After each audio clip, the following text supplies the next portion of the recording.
I took this picture at the top of a hill. It was a terrible place. I couldn't really get out of the car. There was no place to pull over, so I just took a very fast picture through the side window. But I was trying to capture two things: the calligraphic sweep of the snow line where it met the woods, and then that great expanse of snow at the bottom. Back at the studio a couple of weeks later, the question is, how do we make it into a picture? So I knew that compositionally I would want to bring the sides in to concentrate our view and attention on what was most important, that curve and the single clump of trees at the top. But as you can see, this turns the aspect ratio into a square format, and that wasn't going to work. So when I brought the bottom up, I saw that makes our horizon line right in the center, which is uninteresting and not what I wanted from the beginning. So I knew that on the actual paper, I was going to have to make some adjustments. When I began drawing, I was using a very soft piece of vine charcoal. I stopped looking at the photograph, and I just tried to set up a composition that was going to work well within this rectangular format.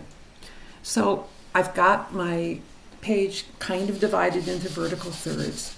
And now what I'm going to do is just fill in the sky with a gray tone, because what we want to do is to set up a composition where the top third or so of the picture is gray and black, and that's balanced by the entire rest of the picture, this big expanse of white at the bottom. So I'm just sketching in the line of hills at the bottom, and now the shape of the trees. And that's going to get filled in, and that's going to give us our basic composition. So I'm using the side of the charcoal very freely here. Our original photograph really was not very good, and it doesn't give us a lot of information. So at this point, we have to kind of leave it behind. We'll go back to it. But to sketch out our composition and get that organized, it's good to just rely on our impression in our head and what we know about a scene like this. So now I'm going back and I'm just putting a little softness at the top, which is going to be behind those trees.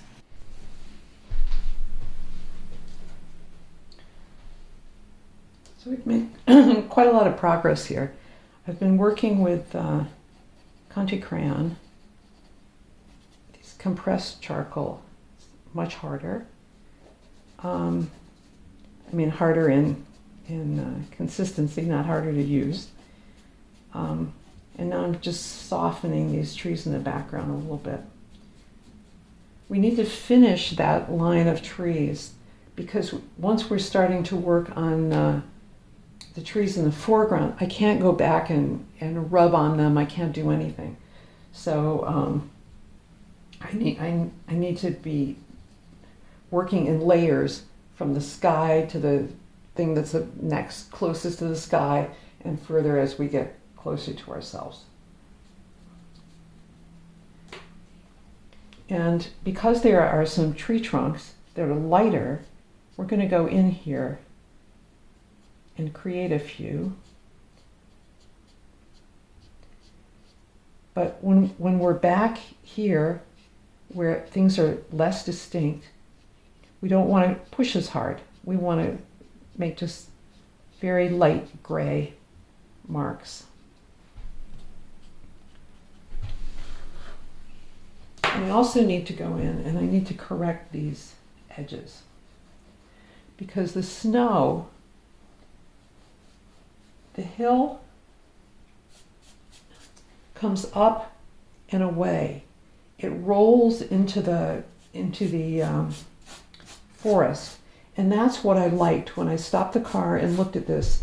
I liked the idea that the snow just forms this huge, almost animate kind of shape, like something sleeping and organic, and it's just rolling up. And then you have this forest that's such a contrast next to it. But the edge is hard.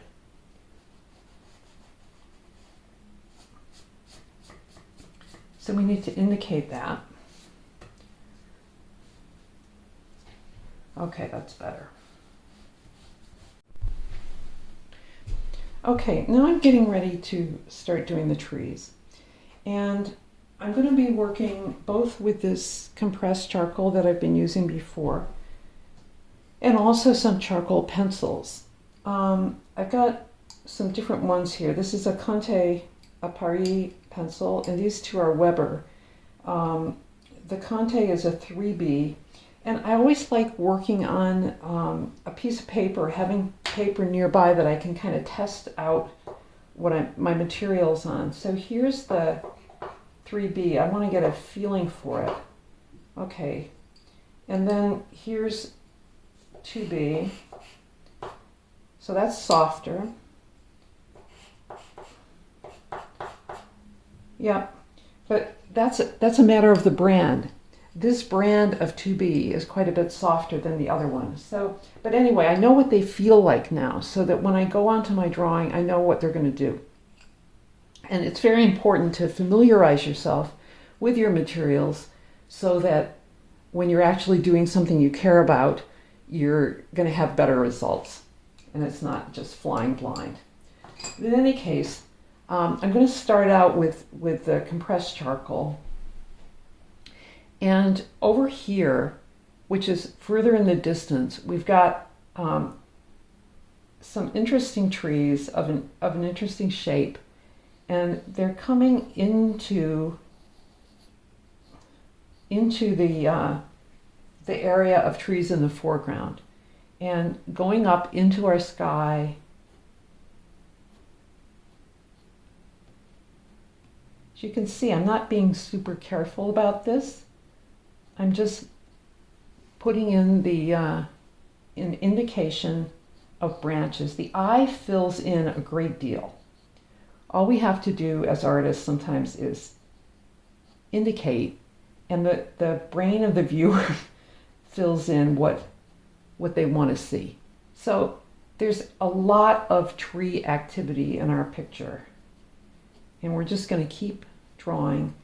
But the trunk of the tree is what gives it its essence. And it's also what we want to hang everything else on. So we don't want to start with the branches or the top of the tree. We don't want to draw the whole shape of the tree. We want to draw it as if you're drawing a necklace. You want to draw the string first and then the pearls. So the trunk forms, it's the skeleton of the tree, and everything proceeds from that. And I'm just kind of following what I'm seeing in the photograph as general shapes of things. Kind of how do these trees grow, and what's going on below them. Where is it darkest? Where have we got the most busyness in terms of the tops of the trees?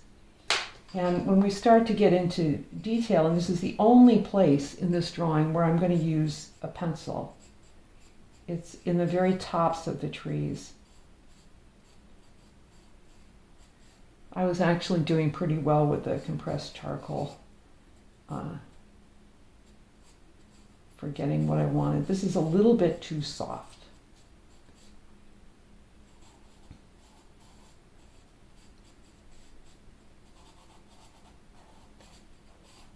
We have another bigger tree over here.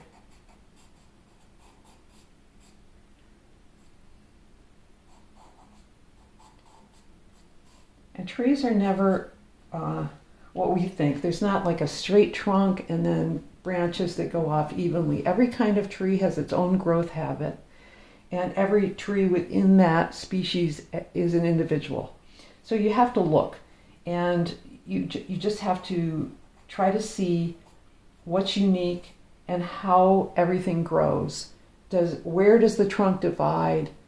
How is the weight distributed in the tree? What gives it its character?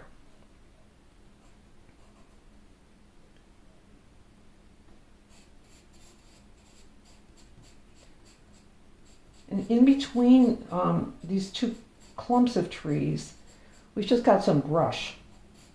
So it's darker overall than the area where the tree trunks are. Because not so much light is getting in. All right, and then come over here and we've got our clump of trees that are in the foreground. Got two trunks, and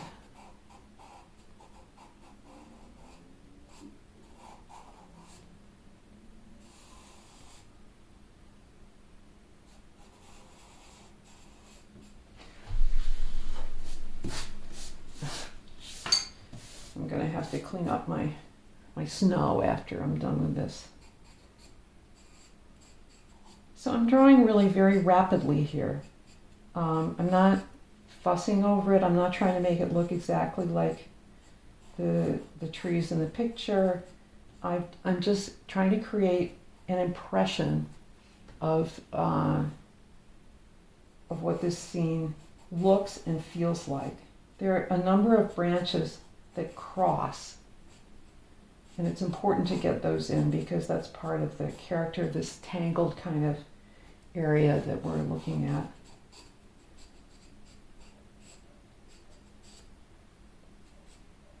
And in this area here, we've got something that looks like maybe raspberry bushes. It's very tangled, but there's a roundness to it.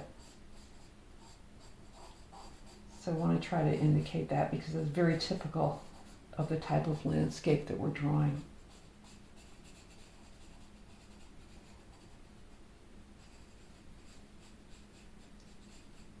Okay, that's pretty good. All right, now we're just going to try to fill in a little bit.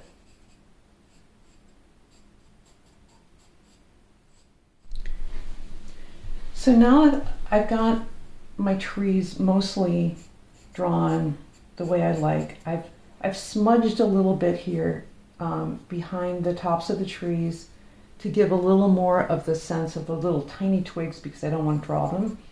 I mean, it's silly to draw them all. But now I need to go in with an eraser and bring some sky coming back through the trees where we have open areas. So we're going to just lighten this up a little bit in certain places. And I'll probably have to go back with the charcoal and define things a little bit more. This whole area over here is too dark.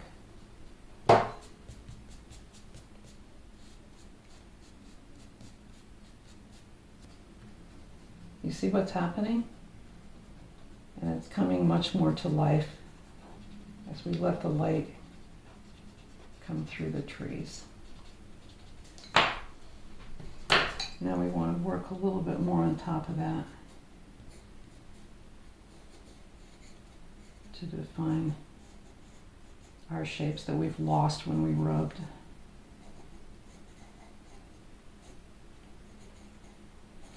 And have some sense of branches coming across that lighter sky.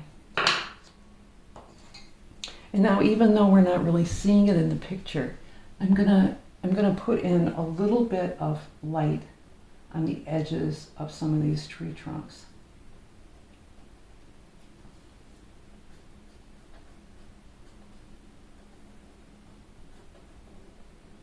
Just to give us a little more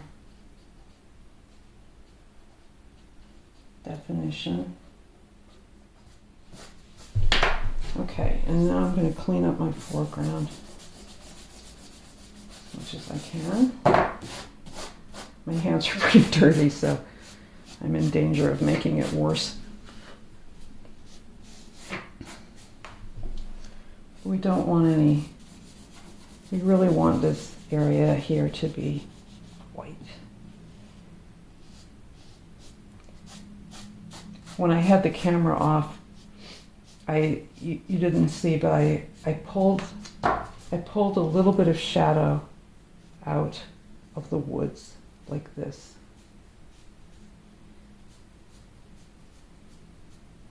Onto the snow. This is falling off a little bit too much here for me. So I'm gonna just put another tree coming in behind our bushes.